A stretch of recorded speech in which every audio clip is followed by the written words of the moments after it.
Buenos días. Para mí es un honor estar aquí en esta actividad tan importante en nuestros tiempos y sobre todo pues tener el honor de presentarle al licenciado Luis Reyes Santos, experto en políticas macroeconómicas. Laboró en el Banco Central de la República, donde se desempeñó, entre otras funciones, como director del Departamento de Programación Monetaria e Investigación Económica.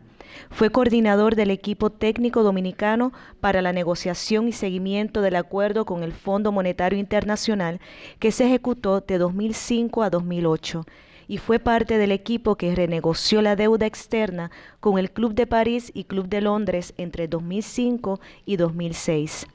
El señor Reyes posee una maestría de la Universidad de Vanderbilt, Nashville, Estados Unidos. Además, cursó estudio de posgrados en políticas públicas en la Universidad de Alcalá de Henares y desarrollo económico en la misma Universidad de Vanderbilt. Ha realizado cursos y entrenamientos en los bancos centrales de Suiza y Chile y en el Fondo Monetario Internacional, en la banca de la Reserva Federal de New York, en la Universidad de Nueva York y en el CEPAL. Además, ha participado en numerosos seminarios y talleres y otros eventos en diversos países. Actualmente se desempeña como viceministro de Hacienda y director general del presupuesto, y previo a esas funciones se desempeñó como presidente del Consejo Directivo de la Comisión Nacional de Defensa de la Competencia.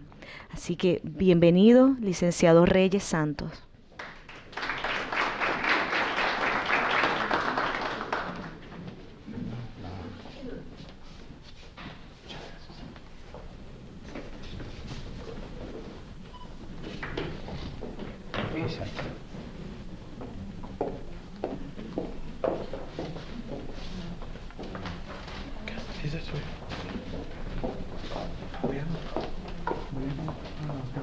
Para que se vea mejor la proyección.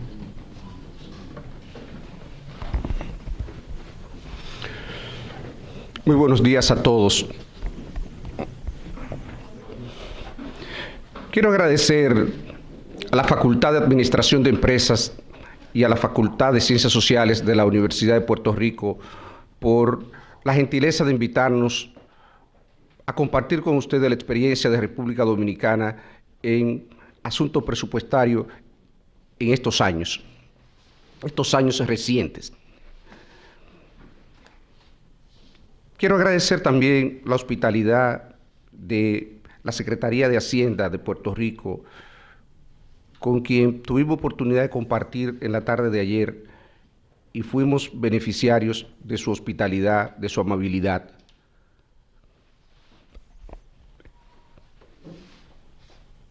Quiero introducir mi participación con un pequeño preámbulo. Decía el decano de la Facultad de Administración de Empresas del crecimiento de la República Dominicana, el desempeño de la República Dominicana en años recientes. La República Dominicana actualmente es el país que muestra la mayor tasa de crecimiento de todos los países de América Latina de los últimos 15, 20 años. El resultado de este desempeño no es solo las consecuencias de la política presupuestaria y fiscal de la que voy a comentar. Crecer requiere hacer reformas profundas, requiere políticas cambiarias. En el caso de Puerto Rico esto no aplica y por tanto habría que reflexionar qué otras cosas debería hacer como alternativa, pero en todo caso requiere mejora en la productividad, requiere política monetaria, en el caso de la República Dominicana, que sean efectivas y sobre todo una gran coordinación. En el tema específico de la experiencia presupuestaria y fiscal, yo voy a tratar de mantenerme lo más apegado posible en la primera parte a lo que es el marco conceptual sobre los temas presupuestarios, marco teórico que nos permita analizar lo que hemos hecho. Al final, les aseguro que voy a volver sobre aspectos de economía política que son esas cosas que normalmente no se ven en la academia, son esas cosas que se discuten a nivel de gabinete de gobierno y son aquellas que determinan en último caso el curso de las políticas públicas. Las políticas públicas están gobernadas por procesos de economía política y esos procesos de economía política los países tienen que conocerlo muy bien para ser efectivos en las políticas que proponen.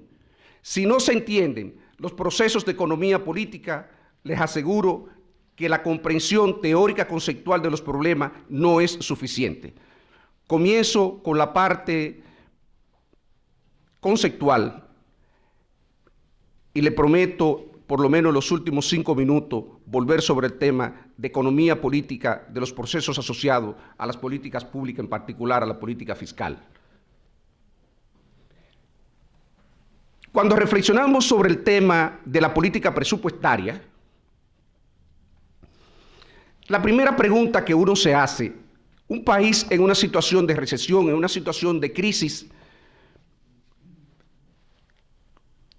aumento del desempleo, disminución de la actividad económica, con la consecuencia que eso tiene en términos recaudatorios, en términos fiscal, disminuyen las recaudaciones. Y en ese escenario uno se pregunta, sobre todo para un país como Puerto Rico, que no tiene política monetaria, no tiene política cambiaria, donde prácticamente el instrumento de política que dispone es la política fiscal, la pregunta que uno se haría es, ¿qué tan efectiva es la política fiscal para yo poder hacer frente a la situación de crisis o a los choques económicos como nosotros en la jerga económica conocemos? ¿Qué tan efectiva es? ¿De qué depende la efectividad de la política fiscal? Y la pregunta, lo que dice la teoría es, la efectividad de la política fiscal va a depender de una serie de precondiciones existentes y obviamente de lo que se diseñe. Pero esas precondiciones tienen que ver fundamentalmente con una cosa. ¿Cuál es el espacio fiscal de que dispone un país para poder hacer política contracíclica? Si yo tengo una situación recesiva, ¿cuál es el espacio fiscal del que yo dispongo para yo poder hacer política contracíclica?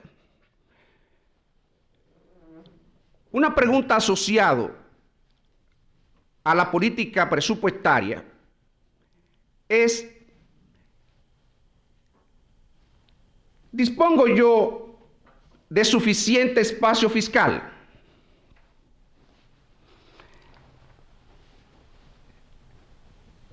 Primera pregunta, reitero, ¿la política fiscal es efectiva? Segundo, ¿tengo espacio fiscal? ¿De qué tanto espacio fiscal yo dispongo? ¿Qué es lo que dice Heller, uno de los teóricos, sobre el tratamiento del espacio presupuestario? Primero, la definición. ¿Qué es el espacio presupuestario? De que dispone un gobierno para hacer frente a la situación de crisis.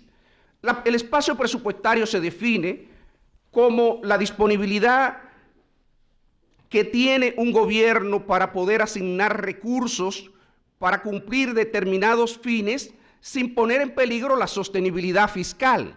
La sostenibilidad fiscal es vista en perspectiva la situación de las cuentas públicas, cómo se ven a mediano, a largo plazo. Esta acción de política que yo estoy adoptando para hacer política contracíclica, para yo enfrentar la crisis, me va a dejar en una situación de vulnerabilidad a corto, a mediano, a largo plazo. Entonces, el espacio fiscal es justamente eso, esa capacidad que puede tener un gobierno para poder asignar recursos sin comprometer las políticas públicas a corto, a mediano, el resultado de las cuentas fiscales a corto, a mediano, a largo plazo. ¿Qué determina entonces el espacio fiscal? El espacio fiscal está determinado por la rigidez del gasto público. Está determinado, repito, por la rigidez del gasto público. No podemos hablar de espacio fiscal si no tenemos un análisis exhaustivo de la rigidez del gasto público. Sobre la rigidez del gasto público hay diferentes maneras de aproximarse a ese concepto. Puede haber, como veremos más adelante, rigidez en el gasto público que devienen de la Constitución, mandatos constitucionales. Por ejemplo, en la República Dominicana tenemos situaciones donde los poderes públicos reciben partidas específicas con cargo al presupuesto, que no se pueden tocar. Tenemos situaciones de leyes que establecen porcentaje de asignaciones específicas que no se pueden tocar, pero también el resto del aparato público necesita mantener un mínimo de operación. Ahí se abre un tema filosófico. Y sobre esto quiero apuntar lo siguiente. Miren, ningún país, ninguna experiencia de otro país se puede trasplantar a la experiencia ni de República Dominicana, ni de Puerto Rico, ni de ningún otro país. Por lo siguiente,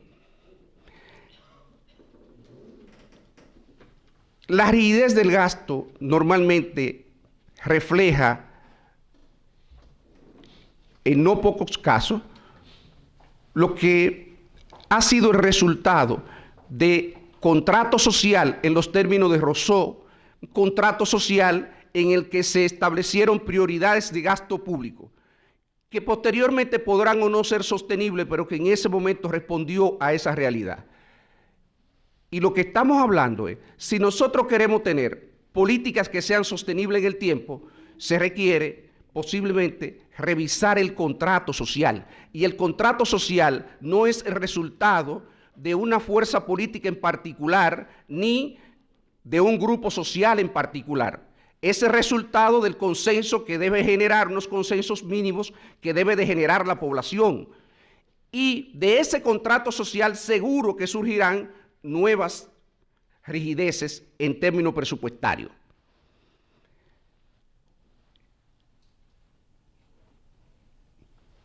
De manera específica, podemos tocar el caso de la rigidez que deriva de la normativa legal, constitucional legal.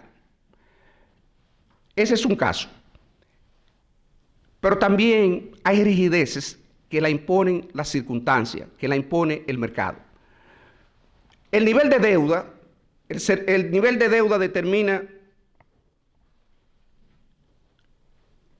unos costos financieros, y esos costos financieros de la deuda pública tienen que ser servidos para asegurar que haya financiamiento después que entramos en niveles de endeudamiento significativo. El pago de esos intereses se convierte en un elemento central de la rigidez presupuestaria. Todos los años, cuando se va a formular el presupuesto, lo primero que hay que asegurarse es que el pago de los intereses de la deuda, para que puedan seguir fluyendo los capitales y las consecuencias no sea un ajuste violento de las cuentas no fiscales, porque al final el desmadre de las cuentas fiscales se paga con desempleo, en el caso posiblemente de Puerto Rico, o se pague de otra manera. Pero no es solamente de que vamos a dejar de servir la deuda tiene consecuencias. Entonces eso ya se convierte en otro elemento de rigidez de la política presupuestaria. Tenemos rigidez entonces por la normativa y tenemos rigidez por el pago de los intereses, pero vuelvo otra vez al aspecto filosófico. Podemos pensar que el Estado debe de cumplir más o menos atribuciones. No entremos en la discusión, cada uno de nosotros tendrá su visión de lo que debe ser el rol del Estado. Eso es una visión filosófica. Ahora, asuma que el Estado solamente debe cumplir 3 funciones: educación, salud, seguridad ciudadana. Posiblemente en eso estamos todos de acuerdo. E incluso podemos pensar que una parte de esos bienes públicos pueden ser provistos por el sector privado, pero algo debe de servir el Estado. Ese algo va a generar pago de nómina, va a generar gastos operativos, y eso también es otro elemento que introduce rigidez presupuestaria. Hay un nivel mínimo operativo que requiere el Estado, independientemente de la visión que se tenga, y que hay que consignarlo en el presupuesto. Le he mencionado 3 elementos de rigidez presupuestaria para que puedan entender el planteamiento que hago.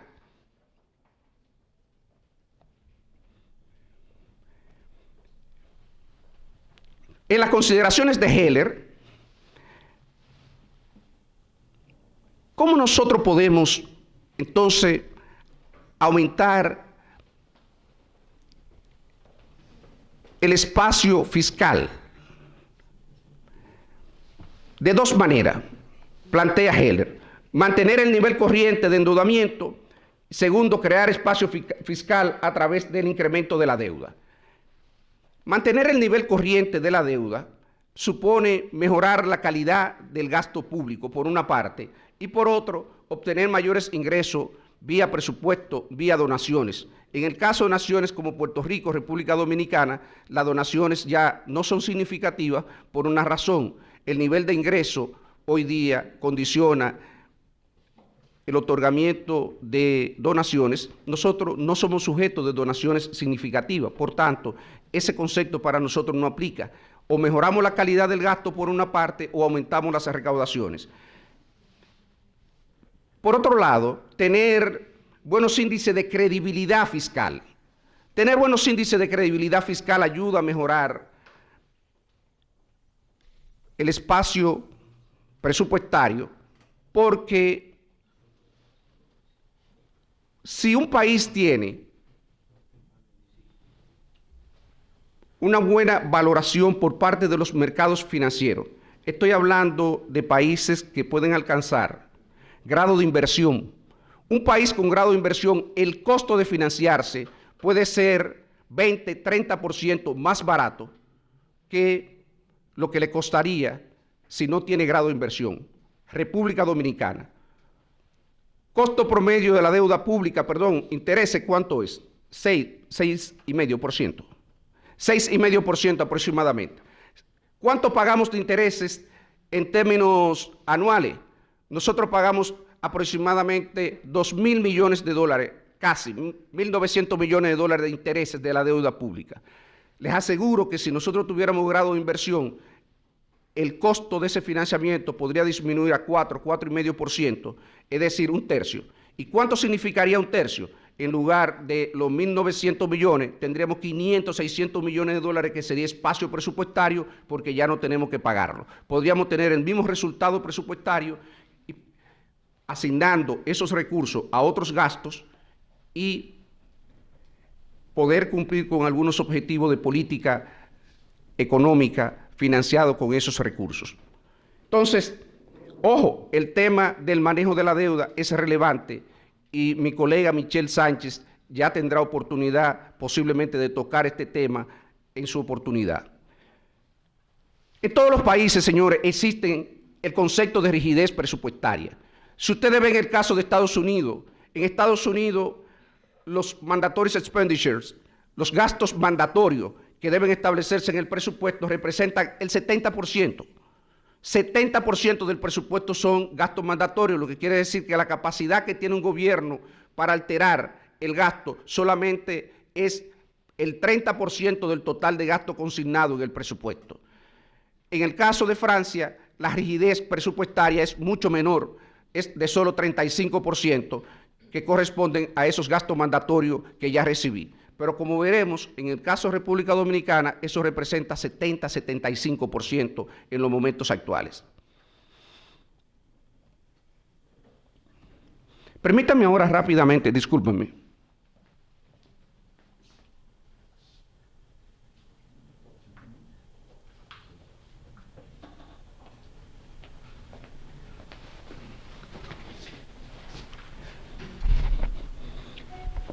¿Qué hemos hecho en República Dominicana?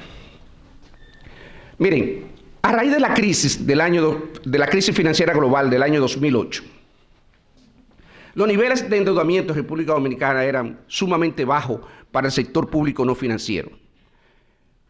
Y la decisión en ese momento de las autoridades, luego de una situación de crisis, donde el nivel de actividad económica por primera vez se contrae como en 15 años, hay un aumento del desempleo, no tan significativo, pero mandó una señal suficientemente fuerte como para ponernos en alerta.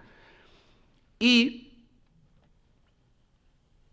el país también tenía fuertes presiones sobre las reservas internacionales porque eso coincide con el aumento de los precios internacionales del petróleo. Tradicionalmente la economía dominicana tiene una vulnerabilidad. Los niveles de reservas internacionales han sido tradicionalmente bajos, a pesar de que en los últimos 4 o 5 años se han fortalecido bastante, todavía son, para los estándares de la región, bastante bajos. En ese escenario, el país decidió que iba a impulsar una política contracíclica.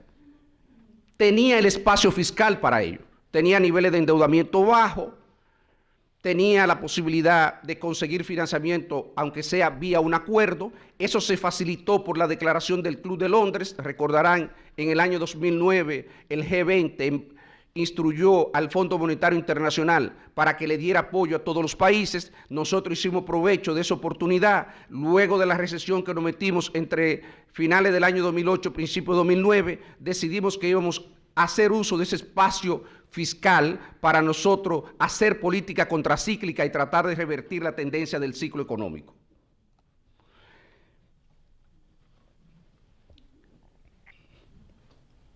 ¿Qué hicimos para darle credibilidad a estas políticas? Aumentamos los programas sociales, los programas de transferencia condicionada a la población fueron aumentados de manera significativa, hubo un incremento salarial para el sector público de un 15%, pero también el sector privado se le pidió que hiciera ajuste salarial, hizo un ajuste salarial importante y hubo deducción del impuesto sobre la renta para gastos en educación para las personas físicas, hubo también facilidades fiscales para las empresas para estimular la producción de las empresas, por lo menos en el sector agropecuario, que recuerde, y hubo un paquete de medidas que se adoptaron en el año 2008 para poder revertir esta situación.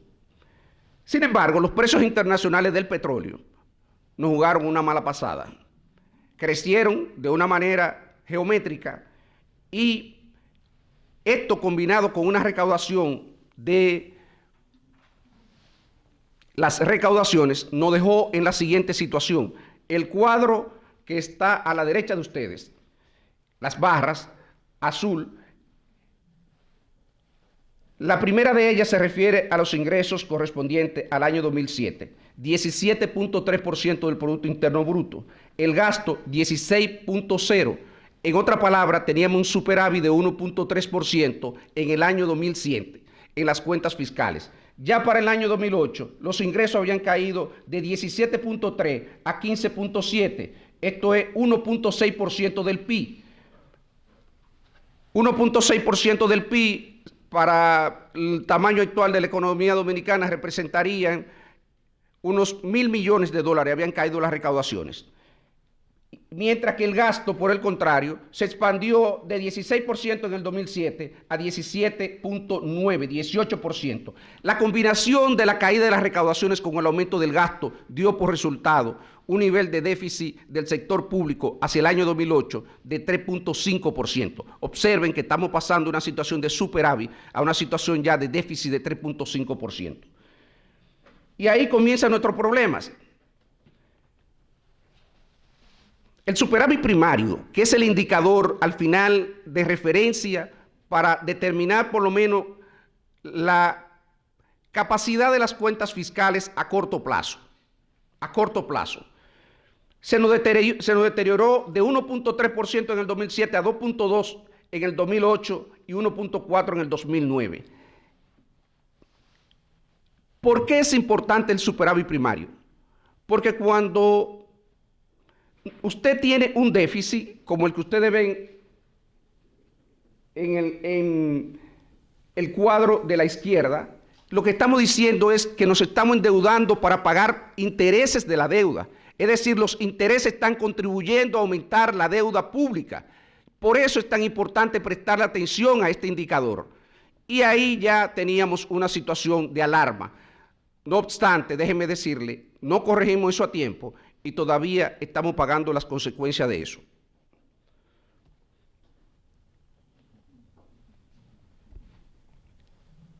Ya hacia el año 2009, la situación era crítica.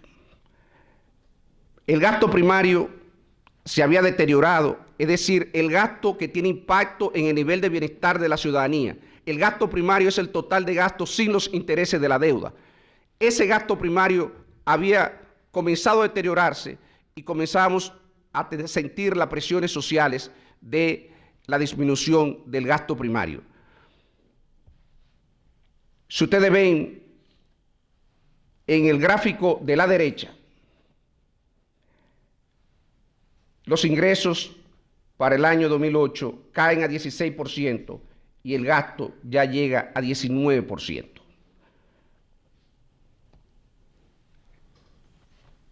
¿Qué hacemos ante eso? Decisión de política pública. Nosotros teníamos una larga tradición de crecimiento.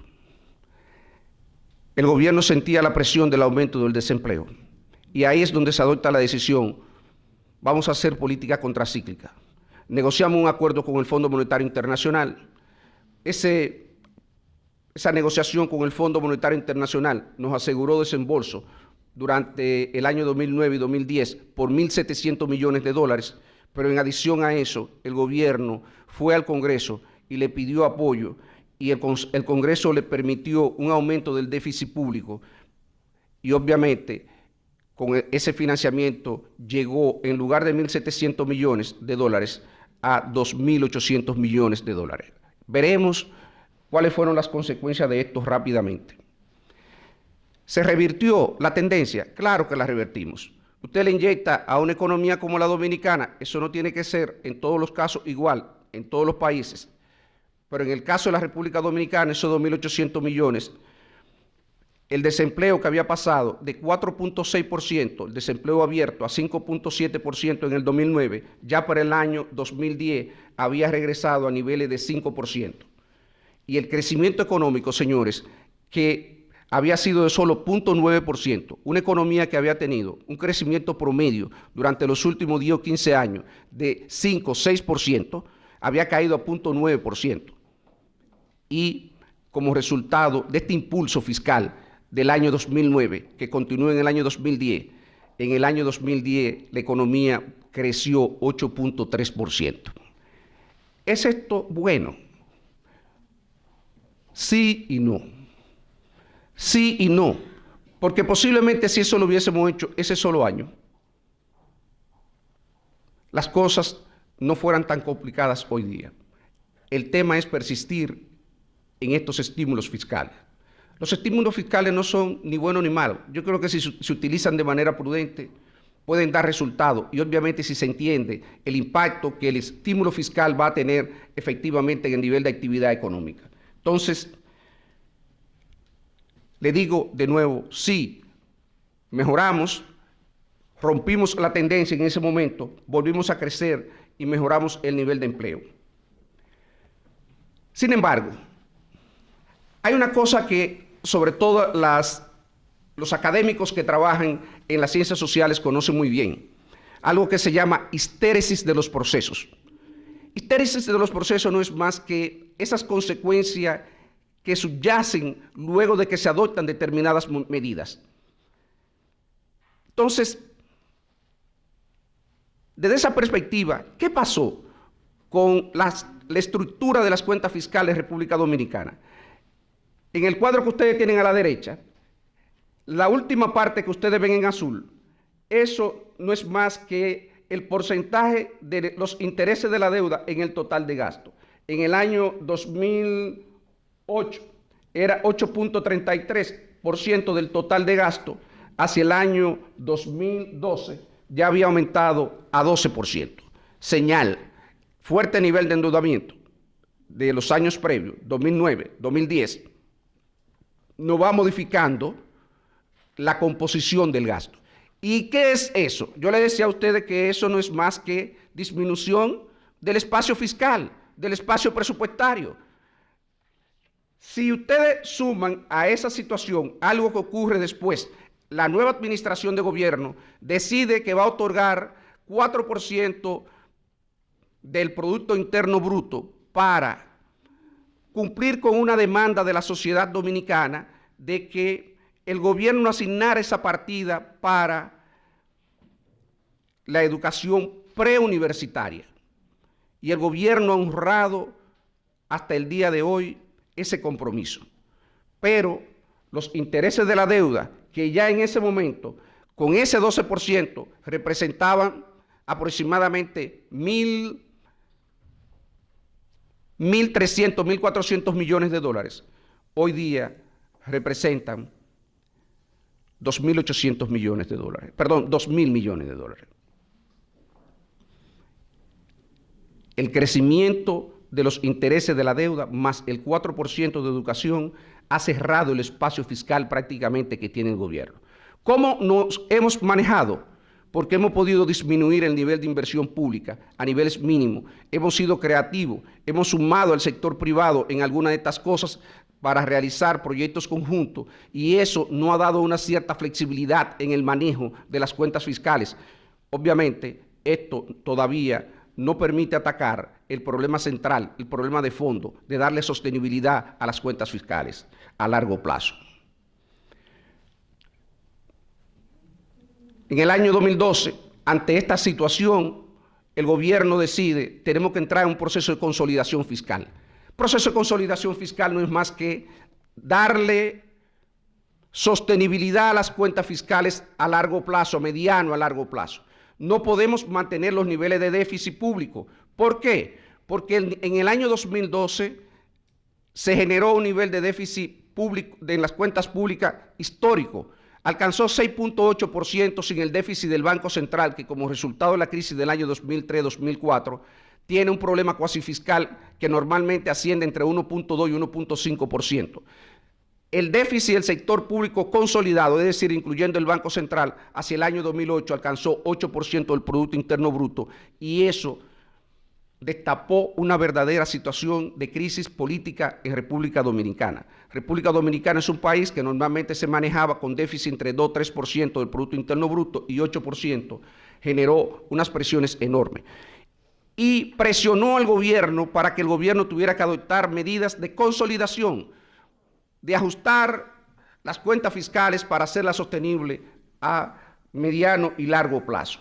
¿Qué hizo el gobierno? Primero, hubo una reforma fiscal. Esta reforma fiscal tenía como meta alcanzar 1.5%, aumentar las recaudaciones en 1.5% del PIB. La efectividad fue de solo 0.9%.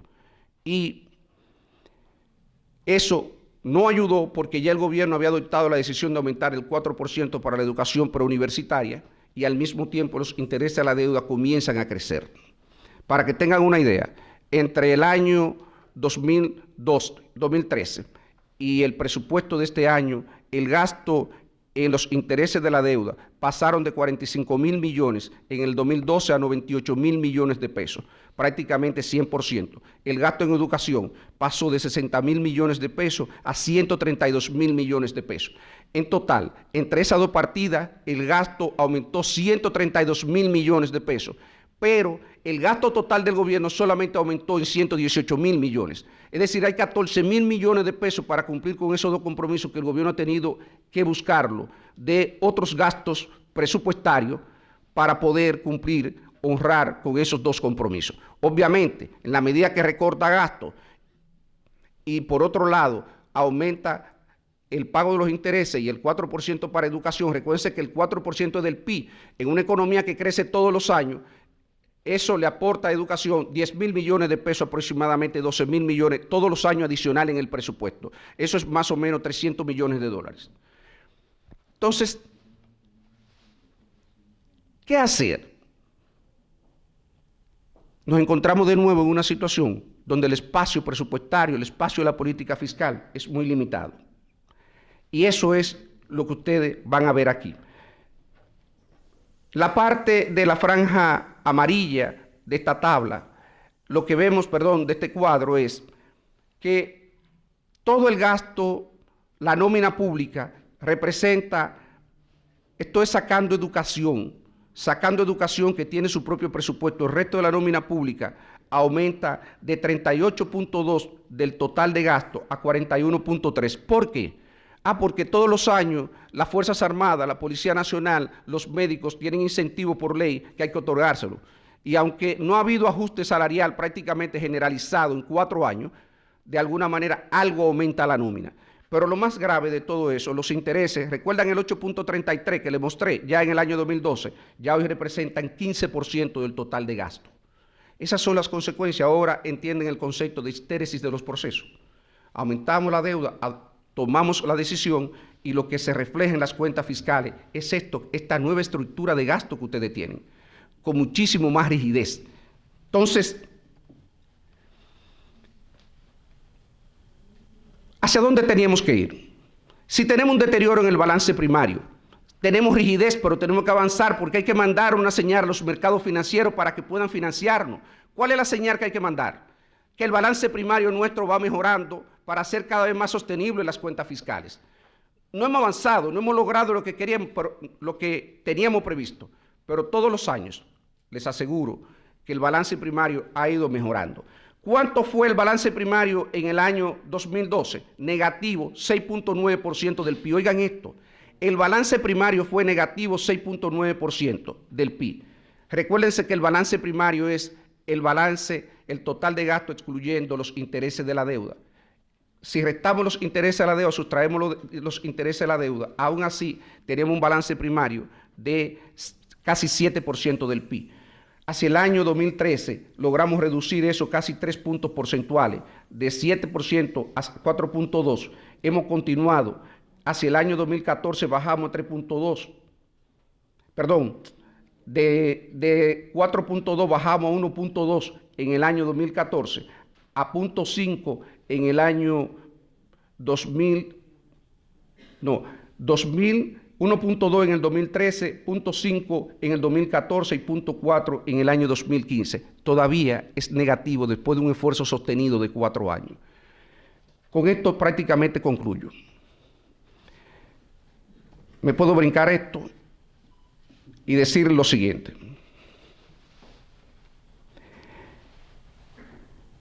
Las lecciones aprendidas de estas cosas son muy simples. Primero, República Dominicana tiene una baja presión fiscal, una de las más bajas del continente. Las personas aspiran, los ciudadanos con legítimo derecho, a que se le ofrezcan servicios propios de un país del primer mundo. Quiere seguridad ciudadana, una policía que sea efectiva como una policía de primer mundo. En República Dominicana, para que tengan una idea, un policía gana como $150, $200.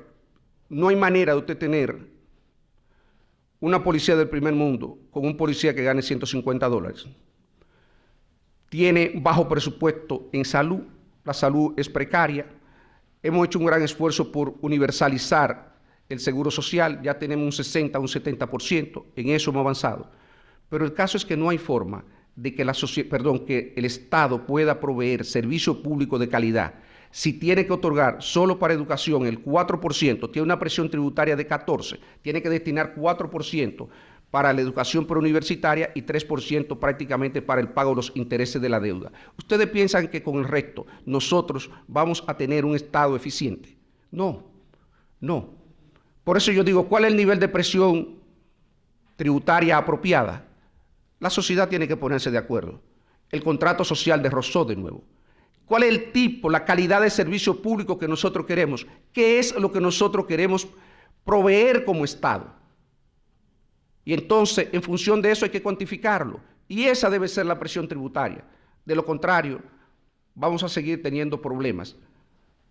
Siempre los gobiernos pueden sentirse tentados a gastar más, a gastar menos.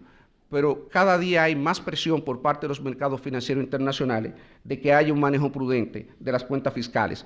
Pero eso, de todas maneras, pasa porque hay un acuerdo sobre el nivel de gasto que debe ejecutar el gobierno para cumplir con sus atribuciones. Con esto termino.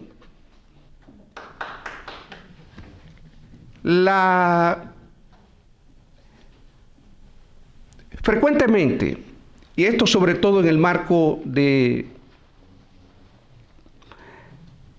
los acuerdos con el Fondo Monetario Internacional, cuando los países entran en situaciones de crisis fiscales. Los acreedores y los organismos multilaterales, sobre todo años atrás, últimamente eso se ha modificado, pero recuerden el caso de Grecia. Muchos de ustedes conocen el caso de Grecia. ¿Por qué fracasan esos programas? Porque son programas que sencillamente se ajustan en términos financieros. Yo tengo una gran parte de mi experiencia profesional trabajando estas cosas porque he tenido la oportunidad de elaborar, incluso de coordinar, como ustedes escucharon durante la presentación que hicieron, no solamente coordinar un acuerdo con el fondo, he participado en 3 acuerdos con el fondo. De hecho, mi responsabilidad era el manejo de la parte fiscal. Yo sé lo que es cuadrar balances fiscales. No que me lo cuadraba nadie, esa era mi responsabilidad, sentarme. Yo sé lo que es hacer un plan financiero para darle sostenibilidad a las cuentas fiscales. Pero después de eso, lo que la experiencia me ha enseñado como director de presupuesto es la siguiente. Miren, cuadrar las cuentas es importante, pero si no se toma en consideración la parte de las implicaciones sociales que suponen los programas de ajuste, les aseguro que la posibilidad de sobrevivir de un programa de ajuste son mínimas, sobre todo en democracia. Si es en un país donde no haya democracia, podemos discutir el tema. Es un tema, sobre todo en la literatura, sobre el desarrollo. El caso de los países del sudeste asiático son democracias imperfectas y posiblemente tienen mayores márgenes para jugar con ciertas cosas. En el caso de los países como lo nuestro, que ya han alcanzado niveles de desarrollo institucional suficientes para que puedan ir al Supremo, para que puedan ir a los tribunales constitucionales, vetarlo de esto, las cosas hay que hacerlas dentro de las reglas establecidas. Entonces, si un gobierno, como resultado de esos programas de ajuste, termina deslegitimándose, que es el concepto de deslegitimación, un gobierno necesita mantener un apoyo mínimo para poder operar. Y la experiencia, le cuento, es que no puede haber diseño de programa de ajuste si no se toma en cuenta el gasto social mínimo requerido. No el que quiere posiblemente, no el que quiere algún grupo social en particular, pero tiene que haber un nivel de gasto social que logre mitigar, atenuar las presiones sociales y evite situaciones de inestabilidad política, de inestabilidad social. Porque si hay inestabilidad política y social, no va a atraer la inversión. Y si no se atrae la inversión extranjera de nuevo, va a ser difícil que el país rebote de la situación de estancamiento o de la situación de descrecimiento en que ha caído.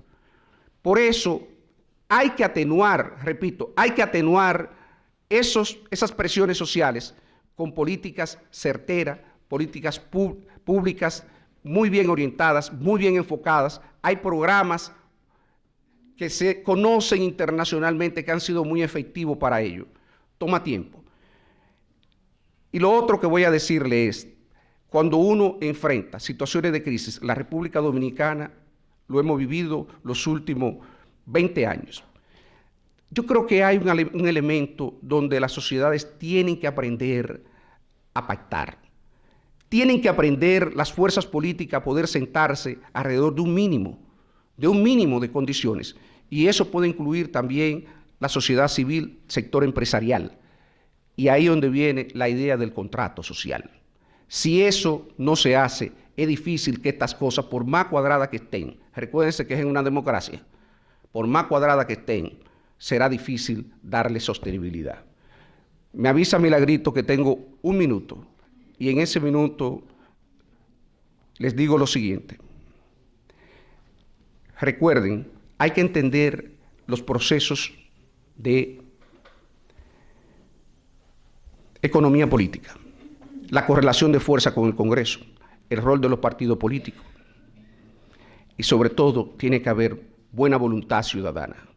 Si no hay buena voluntad ciudadana, les aseguro que cuando se alcanza este punto que hemos vivido en República Dominicana y por el que posiblemente atraviese Puerto Rico, no será posible llegar a buen puerto si no hay una sumatoria de voluntades. Muchas gracias.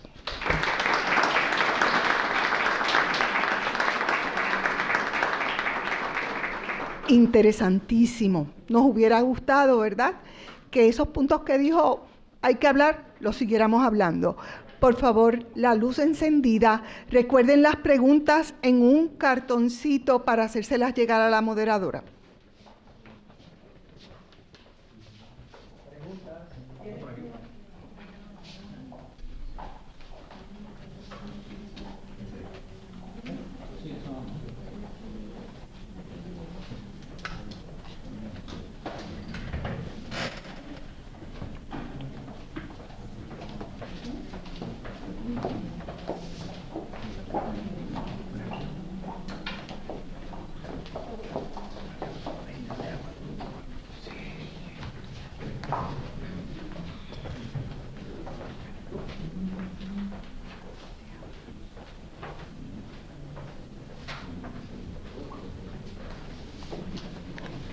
Bien, la primera pregunta es la siguiente. Los 2.800 millones que se inyectaron a la economía en el 2008 como estímulo fiscal, ¿qué proporción guarda con el presupuesto del gasto total del país? Me voy a quedar de pie para no. Para que tengan una idea, el presupuesto para ese entonces de República Dominicana debía ser como unos 10.000, 11.000 millones de dólares. 2.800 millones era como incrementar el gasto. No fue todo en el año 2009, pero en el año 2009 los 1.200 millones aproximadamente, 1.400 millones que creo que se desembolsaron, suponía como un aumento de casi el 20% en el gasto del gobierno. ¿Y podría comentar sobre la crisis bancaria de 2003? La crisis bancaria del año 2003, tema,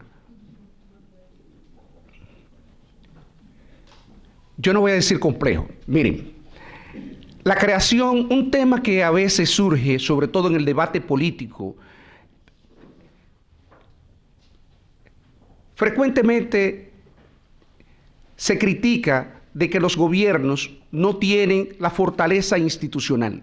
El caso de yo era el director del Departamento de Programación Financiera del Banco Central en ese momento y conozco muy en detalle la crisis. De hecho, yo fui quien llevé esa experiencia, fui a Washington a contar al Fondo Monetario Internacional la experiencia de República Dominicana y a recabar el apoyo del Fondo Monetario. Entonces, puedo hablar con bastante propiedad de esa situación. Miren, eso es una expresión típica de debilidad institucional. Llegó un momento donde el Banco Central tenía pleno conocimiento. Cuando veíamos los indicadores monetarios, para aquellas personas que son economistas, los indicadores monetarios nos decían que había un ruido. Los multiplicadores bancarios daban unos saltos de un momento a otro que no tenían explicación. Normalmente los multiplicadores tienen periodos que son estacionales, aumentan en cierto pico del año, disminuyen. Me refiero a la creación de dinero por parte del sistema bancario. Y eso los expertos en política monetaria lo manejan bastante bien. Ese es su día a día. De un director del departamento financiero del Banco Central, eso es que llega y encuentra todos los días a las 9 de la mañana los indicadores sobre su escritorio. Es lo primero que mira antes de que lo llame el presidente del banco. Entonces, meses antes de la crisis, ya nosotros sabíamos que había un ruido. Pero ahí hubo vacilaciones. El tema de los intereses políticos, el tema otra vez de economía política de los procesos. Los propietarios de esos bancos eran personas muy poderosas y muy bien relacionadas políticamente. Normalmente el sector financiero tiene unos muy fuertes vínculos con el poder político. Hicieron lo siguiente: la Asociación de Bancos invitó al presidente, me parece a mí que fue un acto de candidez de parte del presidente, a desayunar en la casa de cada uno de los presidentes de los bancos. ¿Ustedes creen que en una situación como esa el superintendente de banco iba a intervenir un banco de eso? No. Se cometió ese error y entonces la situación dio por resultado que el tercer banco más importante, el Banco Baninter, y otro banco muy importante, en ese entonces se llamaba Banco Nacional de Crédito, Bancrédito, y otro banco también un poco más pequeño, los tres quebraron y representaron un nivel de déficit, perdónenme, el Banco Central monetizó la totalidad de los depósitos en otra decisión política que puede ser cuestionable, porque si bien podía asegurar los depósitos, no debió de monetizarlo, debió de dejarlo posiblemente, reconocerle el derecho de los depositantes, pero no entregárselo en efectivo. Eso dio lugar a salida masiva de capitales. Esa salida masiva de capitales prácticamente pusieron de rodillas las reservas internacionales del Banco Central, el tipo de cambio de la República Dominicana, que para ese entonces era 18 por 1, fue 16 cuando comenzó el preámbulo de la crisis, llegó, señora, a 56%. Se generó una inflación sin precedentes durante 2 años consecutivos y dejó histéresis de los procesos. Teníamos 24% de nivel de pobreza, con una pobreza crítica de 12-15%, subió la pobreza de 24 a 42%. Después de 10 años, histéresis de los procesos, solamente hemos podido disminuirla a 34%, y la pobreza crítica hemos sido un poco más exitosos, pero todavía ahora regresa a los niveles de 10 años atrás. Resultado: en el marco del acuerdo con el fondo puso como precondición fortalecimiento de las capacidades institucionales de la superintendencia de banco. Se fortaleció dramáticamente todo lo relativo a la supervisión bancaria, se capacitó, y hoy podemos tener un sistema financiero, yo diría, bastante sólido con relación a lo que es el sistema financiero de la región. Pero déjenme decirle algo. Recuerden, la creación de capacidades institucionales, tener instituciones que operen conforme a las mejores prácticas internacionales, es decir, conforme a las prácticas de los países OCDE. Eso es costoso. Los gobiernos, para poder tener instituciones de primer orden, necesitan tener los recursos mínimos. El que cree que puede tener instituciones fuertes, yo no he visto el primer país que tenga instituciones fuertes. No he visto el primero. Cercano a nosotros en la región tenemos ejemplos. Revisen y ustedes van a ver que las instituciones fuertes cuestan. Sí, y una última pregunta. Usted habla de la disciplina fiscal en la gestión de gastos a corto, mediano y largo plazo. ¿Hay políticas o prácticas de ahorro fiscal para contingencias futuras o imprevistas? Por ejemplo, gastos en la reconstrucción en caso de un terremoto o un huracán. Una buena pregunta, ¿eh? Miren, por ley nosotros tenemos consignado en el presupuesto 1% de los ingresos para situaciones de catástrofe. Los ingresos de República Dominicana, eso podría significar más o menos 150 millones de dólares. Eso no es suficiente, debió de ser más. Pero lo peor es que ni siquiera eso se está cumpliendo en su totalidad. Lo que tenemos reservado para eso, hay una partida, pero una partida muy exigua, que no representa ni siquiera el mandato de ley, porque la precariedad financiera en la que hemos desenvuelto no nos ha permitido cumplir con eso. Ahora, en países como República Dominicana, Puerto Rico, en la región del Caribe, que están tan expuestos a catástrofe, yo favorezco la creación de un fondo y de un fondo fuerte. Obviamente, nosotros, a diferencia de los países de Sudamérica, nosotros no tenemos. República Dominicana exporta oro, ustedes lo conocen, ustedes saben, pero esos recursos no son tan significativos. Eso no es el caso del cobre, que en Chile representa el 40%, en México el petróleo representa otro tanto, en Venezuela, Colombia, Argentina, Brasil, Uruguay. Los ingresos por commodity, exportación de commodity, con los picos en los precios internacionales, dejan una renta extraordinaria y le permite crear fondos cuando tienen superávit en las cuentas fiscales y reservarlo para enfrentar contingencias. Nosotros no tenemos esas condiciones, pero creo que aún sin esas condiciones debemos hacer un esfuerzo, no quizá para crear fondos como lo que tiene Chile, un fondo de contingencia como el que enfrenta Chile, pero sí para enfrentar por lo menos la fase inicial de una situación de catástrofe como a la que nosotros estamos expuestos. Muchísimas gracias, el licenciado Luis Reyes. Agradecemos tan excelente presentación, sobre todo esa reflexión de volver otra vez al pacto social y la legitimidad del Estado en estas prácticas de contingencia y de manejo de presupuesto fiscal. Muchísimas gracias.